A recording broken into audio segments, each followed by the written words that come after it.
시청자 여러분 안녕하십니까? 여러분의 보좌관 주식대박 보좌관입니다. 화이팅! 투자는 개인의 판단에 따르지만 이번 영상이 큰 도움이 되시길 바랍니다. 이번 영상은 3월 첫째 주 수급관심주 소개 영상인데요. 후보리스트 종목이 무려 10개였습니다. 그 중에서 3개를 뽑았고요.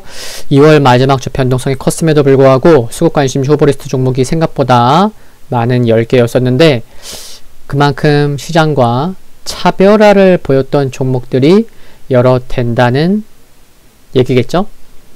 이번 주 그래서 후보리스트 영상은 무려 종목 10개를 코멘트 드리게 된 것도 참고하시면 좋겠습니다. 이제 시작하겠습니다. 속도를 빠르게 해서 들으시는 것을 권해드립니다.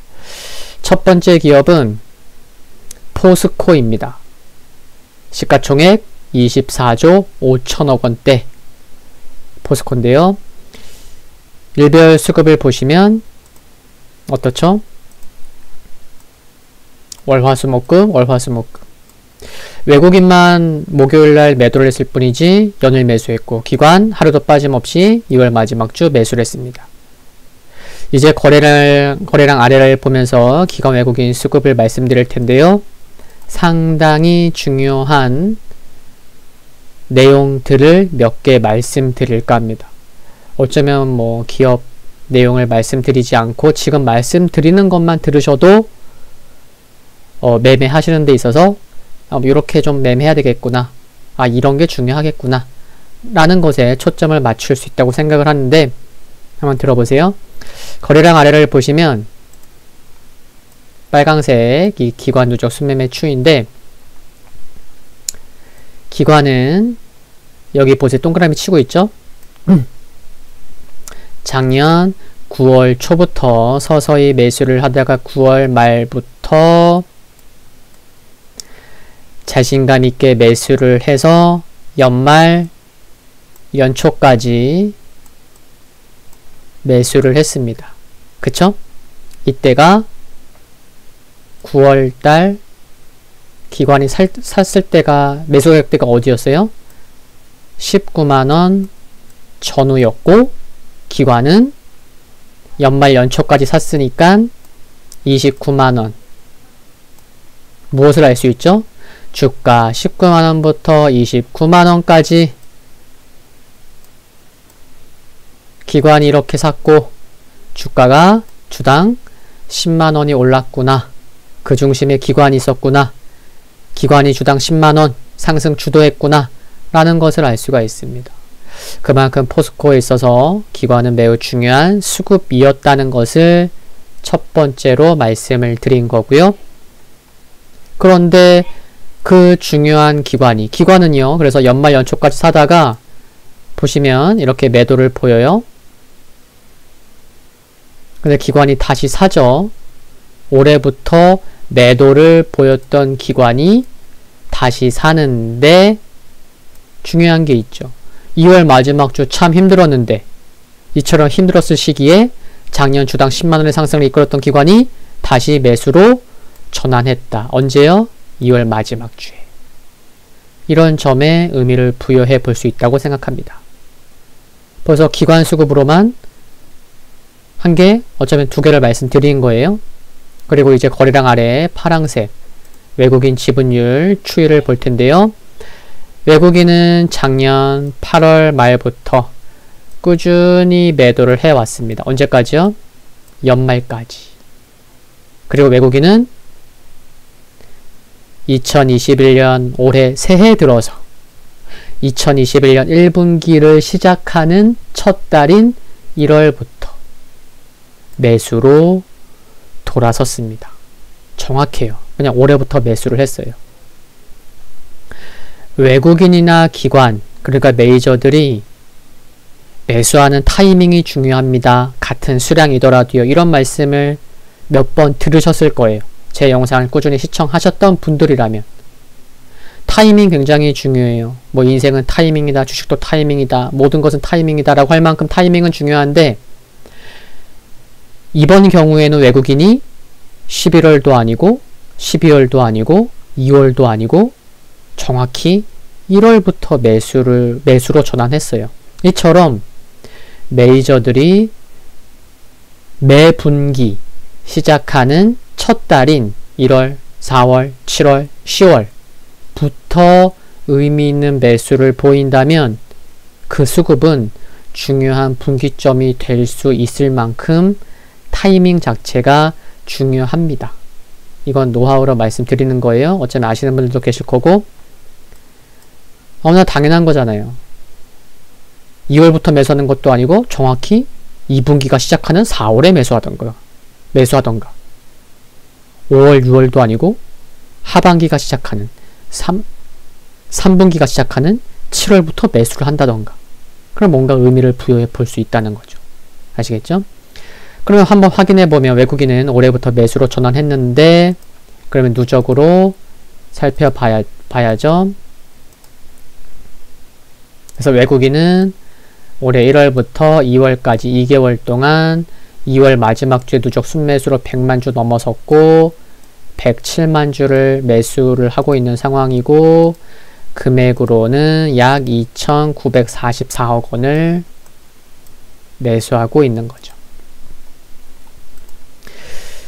외국인 수급도 말씀드린 거예요. 1월부터 매수한 게 타이밍 관점에서 중요하구나, 그렇게도 생각할 수 있구나, 또 말씀드린 거고, 이제 거래량 또 말씀드릴게요. 무엇을 말씀드리려고 하냐면, 미리 동그라미 쳐놨지만 2월 마지막 주 화요일에 터진 80만 주가 조금 넘는 거래량, 정확히 얼마죠? 87만 주인데, 볼게요. 왜 화요일 거래량에 주목을 하냐면 80만 주 이상의 거래량은 여기 고점에서 터진 거래량, 바닥권에서 터진 거래량 어때요? 지금 이번 주 화요일을 빼고 제가 표시한 4군데 거래량은 80만 주 수준, 80만 주를 넘어선 의미 있는 거래량입니다. 바닥권에서 터진 거래량이기도 하고 고점 부근에서 터진 거래량이기 때문에 포스코에 있어서 작년 하반기부터의 의미 있는 거래량이라 함은 80만 주 수준의 거래량이에요. 근데 그 의미 있는 수치의 거래량이 언제 터졌다? 2월 마지막 주 화요일에 터졌다는 거예요. 또 그 이와 같은 80만 주 의미 있는 거래량이 터진 시기라는 게 언제, 뭐예요? 외국인과 기관이 이처럼 함께 매수를 보였던, 또 시장은 힘들었었던 그 시기에 의미 있는 거래량이 터졌다는 거죠. 그러니까 관심이 필요한 거고요. 그리고 또한 흐름만 보시면 그냥 자연스레 알 수 있는 게 또 뭐예요? 2월달 시장 힘들었어요. 물론 코스피 양봉으로 가까스로 마감했어요. 코스닥은 음봉으로 마감했고, 대부분의 다수의 종목들이 2월 초가 고점이고 2월 말이 저점이에요. 근데 포스코는 어때요? 2월달 2월 초가 저점, 2월 말이 고점이에요. 전약 구강. 다르죠, 흐름 자체가. 이러한 종목인 포스코를 이번 주에 뽑은 거예요. 중요한 거 여러 개 말씀드렸는데, 이 정도만 보고도 그렇구나, 여러 의미 있는 부분이 있는 상황이네, 매매해야 되겠다, 고민해봐야 되겠다, 이런 생각 하실 수 있잖아요. 회사 내용 필요한가요? 그래도 좀 말씀을 드릴게요. 포스코 올해 전망이 어떻죠? 중국발 철강 경기가 개선되었던 2017년 수준으로 회복하는 흐름을 보일 것이라는 전망이 있고요. 많고요. 글로벌 철강 가격 강세에 힘입어서 1분기 큰 폭의 가격 인상도 기대가 되면서 작년 1분기 대비 그리고 4분기 대비해서도 좋은 실적 전망되는 게 긍정적입니다. 그리고 단기적으로 보시는 분들이야 뭐 크게 의미를 둘 필요 없을 것 같기도 하지만, 그래도 말씀드리면 포스코는 최근에 2050년까지 수소 500만 톤 생산량을 확대해서 수소사업 연매출 30조 원 목표 계획을 밝혔습니다. 아래 사진은 뭐냐면요, 2월 중순에 현대차그룹과 수소사업 협력 체결 사진인데요. 포스코가 생산한 수소를 현대차 그룹의 수소차 연료전지 사업에 사용될 것으로 보입니다. 그리고 올해 포스코는 종속회사가 아닌 몇몇 개 기업이 있지만 그들 기업이 아닌 직접 리튬 생산도 진행할 것으로 보여서 관련 소식에도 관심이 필요할 것으로 생각을 합니다. 주봉을 보시면요. 연말까지 상승하고 기술적으로 조정이 필요했었던 상황에서 조정이 나와서 상승하고 있는 20MA까지 조정이 나왔다가 올해부터 외국인 매수 돌렸고 또 상대적으로 경기 소비재 업종으로 상대적 강세가 나오면서 기관도 2월 마지막 주 매수로 돌리면서 자연스레 상승하는 모습이 나왔고요. 거래량도 상당히 눈에 띄고요. 월봉을 보시면 30만원을 앞두고 에메랄드 120MA, 검정색 240MA가 있는 게 좀 부담되어 보이실 수도 있겠지만 정말 단기적인 관점에서 보시는 분이 아니라면 제가 지금까지 말씀드려온 거, 중요한 거, 회사 내용 등 그걸 감안했을 때 개인적으로는 뭐 아주 크게 부담을 느낄 필요가 없지 않나 생각을 합니다. 그리고 다 30만원에 올라서면 여기 갈색 200MA도 돌파 시도 나올 것으로 전망도 해볼 수도 있겠고요. 그리고 참고로 뭐 주주들 보시면 국민연금이 최대 주주예요. 오히려 자사주가 좀 꽤 되죠. 국민연금이 11% 보유하고 있고 블랙록은 최종 변동일 작년 5월달 5%대 그냥 중장기 투자하는 거죠. 건드리지도 않고 이런 것도 참고하시면 좋겠습니다. 3월 첫째 주 일주일만을 놓고 보는 목표가는 30만원 제시하고요. 단기적인 관점에서 손절 및 비중 축소를 고려할 가격은 종가상 26만 5천원을 강하게 지켜지지 못할 시로 대응하시면 되겠습니다. 화이팅입니다. 두 번째 기업은 화승엔터프라이즈입니다. 우선 일별 수급을 보시면요. 어떻죠? 상당히 좋아요. 그래서 주가 흐름도 이처럼 좋겠죠? 2월 마지막 주에도 기관 매일 샀습니다. 거래량 아래를 보시면 파랑새 외국인도 꾸준히 지분을 늘려왔어요. 최근 2월 중순에 상승 초입에서 좀 샀다가 최근엔 좀 매도를 하고 있지만 여전히 외국인 수급 관심 있게 볼 필요가 있다고 생각을 하고요. 그리고 보시면 국민연금이 화승엔터를 10% 가까이 지분을 적지 않게 보유하고 있는 것도 참고하시면 좋겠고요. 상장은 2016년 10월에 상장되었는데 여기 보시다시피 신발 부문의 매출 비중이 가장 큽니다. 화승엔터 하면 아디다스, 아디다스 하면 화승엔터잖아요.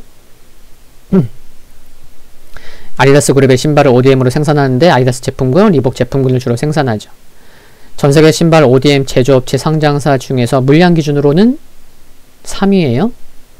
유통 부분은 여기 보시면 유통 부분은 베트남 쪽에서 물류 및 수출입업을 하고 있고 비중은 10% 조금 안 됩니다. 실적의 경우를 보시면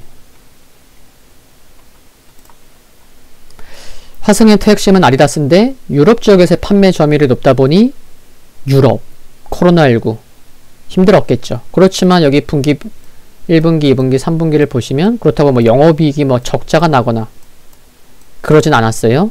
실적은 좀 주춤했지만 지난 3분기 이런 가운데 3분기 글로벌 대형 스포츠사들의 실적이 큰 방등세를 보이면서 제조 ODM사들이 역시 가동률이 회복한 상황으로 올해 들어서 아디다스의 신상품 물량 생산을 시작할 것으로 기대가 되는 것이 긍정적인 부분으로 생각을 합니다. 그리고 올해 3월 중순 전후로 5개년 경영계획 발표가 있을 예정인데 구체화된 사업 계획이 공유되면서 시장과의 소통이 잘 된다면 또 뭐 좋은 흐름도 나올 수도 있겠고 잘 되기를 바라봅니다. 어떤 경영계획 발표를 할지. 지난 4분기 실적 발표는 없었지만 많은 기업들이 그러하듯 일부 비용 증가로 인해서 영업이익은 좀 기대치를 하회할 것으로 전망되는데요. 여기서 보시면 나이키도 있다는 거죠. 올해 나이키에 관심이 필요합니다. 제가 말씀드릴게요. 화승엔터가 나이키 물량을 수주받기 위해서 나이키 모자 의류 생산을 시작으로 나이키와의 거래 물꼬를 트고 이후 운동화 수주로 거래를 확대하기 위해 공을 들이고 있는데 진행 과정에 많은 관심이 필요해 보입니다. 이미 2019년에 나이키 모자 생산 시작했고요. 올해는 의류 부문 역시 생산이 기대가 됩니다. 그리고 M&A 관련되어 상반기 중에 가시화될 수 있는 점도 눈여겨봐야 할 것으로 생각되고요. 그리고 또 중요한 부분이 뭐냐면 제가 11월 중에 소개했고 소개한 이후에 이제 30% 넘게 상승한 영업무역 리뷰를 이때쯤에는 좀 해야 될 필요가 있다고 해서 최근 했잖아요. 영업무역. 그때 어떤 말씀을 드렸죠? 보신 분들은 다시 들으시면 기억하실 텐데 경기회복 사이클의 중반부로 진입했고 이럴 때 경기 소비재 업종들이 강한 흐름을 보인다.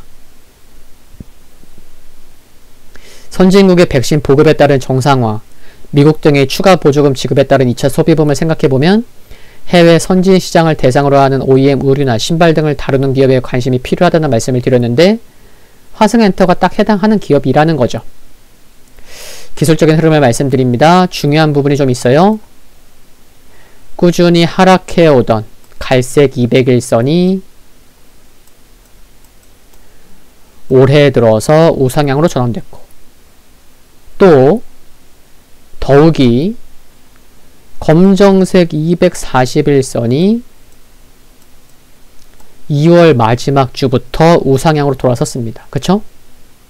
기술적인 부분을 잘 아시는 분들 그리고 제 영상을 꾸준히 많이 보셨던 분들은 이처럼 장기 이평선인 201선과 241선이 이처럼 우상향으로 돌아서는 게 얼마나 중장기적으로 중요한 시그널인지 잘 아시리라 생각합니다.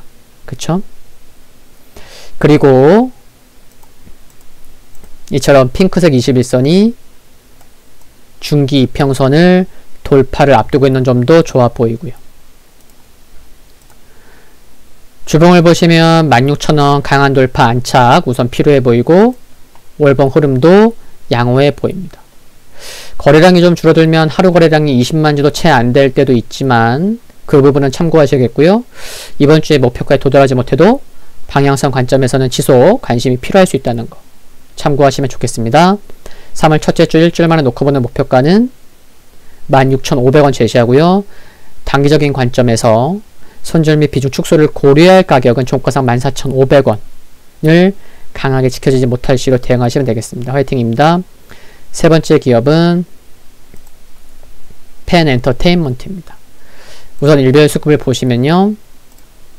2월 마지막 주 외국인은 20만 주 이상 샀어요. 20만 주 가까이 기관은 좀 매도를 했고요. 근데 수요일부터 일별 수급을 좀 자세히 봐야 됩니다. 수요일날 이처럼 변동성이 컸었죠. 10% 하락했는데 기관 많이 매도했고 그래도 외국인 샀고 그 다음날이 또 중요한데 목요일 8.4% 상승하면서 이때예요. 중요한 게 뭐죠? 종가상 60일선을 회복했는데 목요일날 외국인과 기관의 쌍끌이 매수 동반 매수로 60일선을 회복했다는 게 중요하다는 거죠. 그리고 금요일날 기관 이틀째 매수하면서 2,000개 종목이 하락한 가운데서도 펜엔터는 4%대 상승했는데 4% 상승했구나 이런 차원보다는 지난 수요일에 장대 음봉 하락을 되돌리는 투심이 회복된 모습을 보일 수 있었다는 게 그런 의미를 부여할 수 있어서 중요한 게 아닌가 합니다. 거래량 아래를 보시면 파랑색 10월 중순부터 외국인은 매수해서 12월 말경까지 약 2개월 정도를 매수를 했죠. 주가도 좀 올랐고, 물론 그 중간에 기관도 매수했지만요. 외국인이 10월 19일에 외국인 지분율이 1.19였어요. 근데 12월 23일 외국인 지분율 7.23, 약 2달 동안 약 6% 지분이 늘어났을 정도로 외국인이 매우 큰 관심을 보였었다는 거. 그리고 또 기관 수급 봐볼게요. 주가 흐름 보세요. 12월 이후에 이와 같은 상승 파동 3개를 볼 수 있죠. 근데 거래량 아래를 볼게요. 빨간색 기관 어때요? 12월 이후 이와 같은 3번의 상승 파동에 그 중심에 누가 있었다? 기관이 있었다는 거예요. 그게 또 중요한 거죠. 2월달 기관이 좀 매도했었지만 여전히 12월부터 봤을 때는 누적 순매수 매도 많이 한 거 아닙니다. 그럼 12월부터 또 봐봐야 되겠죠? 그럼 기관이 얼마를 산 거야?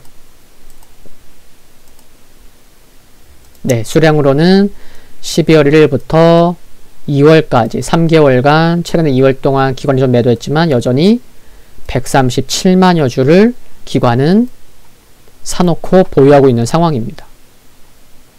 고가권에서도 매수를 많이 했던 만큼 기관의 매수 가격이 그렇게 막 낮진 않습니다. 그런 부분도 참고를 해야겠고요. 그러니까 외국인과 기관 모두가 관심이 많았었구나.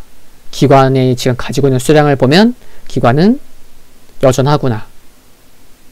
또 모르죠. 나중에 외국인이 어떤 수급을 보일지도 관심이 필요하고요. 펜 엔터테인먼트는 드라마, 예능 등을 제작해서 방송사에 공급하는 전문 외주 제작사입니다. 대표 제작 드라마 뭐 있죠? 2002년 겨울연가, 2012년 해를 품은 달, 재작년 동백꽃 필 무렵, 작년에 천춘기록. 동백꽃 필 무렵은 정말 재밌게 봤는데 저는. 물론 2019년 당시에는 재밌다 얘기만 많이 들었고 그 당시에 너무 바빠서 못 봤었는데 작년 말에 좀 이렇게 몰아서 봤죠. OTT 통해서.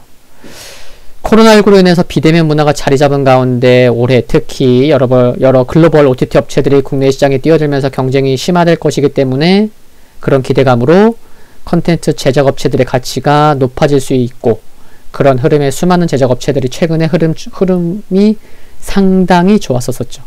기업들 정말 많죠. 관련 영상을 한번 말씀드린 적도 있고요. 올해는 추적자를 쓴 박경수 작가의 역사 드라마, 스타 작가 정유경의 컴백도 예정되어 있고, 슬기로운 감방생활의 정보은 작가는 스포츠 드라마 뭐요? 라켓 소년단. SBS 편성 확정됐고 넷플릭스 글로벌 동시 방영으로 이미 상당 부분 수익은 담보된 것으로 추정되고 있습니다. 더욱이 겨울연가 이후 순수 100% IP를 보유하고 있다는 점이 수익에 많은 도움이 될 것으로 보이고요. 또한 다음 웹툰 원작을 각색하는 신예 작가들의 작품들이 이어질 것도 주목해 봐야 할 것으로 생각하고요. 겨울연가 2도 제작할 전망이고, 해품달 2, 갇힌 꽃선비 열애사 또 제작할 전망임을 보면 올해 실적 개선 기대감이 상당히 커 보입니다. 그게 중요할 것으로 생각하고요. 기술적인 흐름을 보시면 최근 조정 시의 저점이 지난번 고점이기 때문에 기술적으로 추세는 힘은 살아있다고 생각되고, 초반 수급에서도 봤지만 메이저의 수급도 양호합니다. 특히 기관. 그리고 1월 고점 이후에 큰 반등 없이 가격 및 기간 조정이 함께 이루어진 가운데 투심이 약해졌던 상황에서 이제 좀 추세선에 있어서 중요한 60일선 전후에서 안정을 찾아가려는 모습으로 보이고요. 물론 시장은 추가로 안정을 찾아 나가야 되겠지만 2월 마지막 주에 힘든 가운데서 중요한 가격을 지키면서 매수세가 죽지 않았음을 보여준 흐름을 보면 관심은 필요하다고 생각합니다. 우선은 6,000원 강한 돌파 및 안착이 필요한 상황이고요. 3월 첫째 주 일주일 만에 놓고 보는 목표가는 6,400원 제시하고요. 단기적인 관점에서 선절 및 비중 축소를 고려할 가격은 종가상 5,500원을 강하게 지켜지지 못할 시로 대응하시면 되겠습니다. 화이팅입니다. 3월 첫째 주 수급관심주 소개 영상 여기까지인데 시장은 안정을 찾는 과정이 진행될 것으로 보이는 가운데 후보리스트 종목이 생각보다 많았다는 게 중요한 것 같습니다.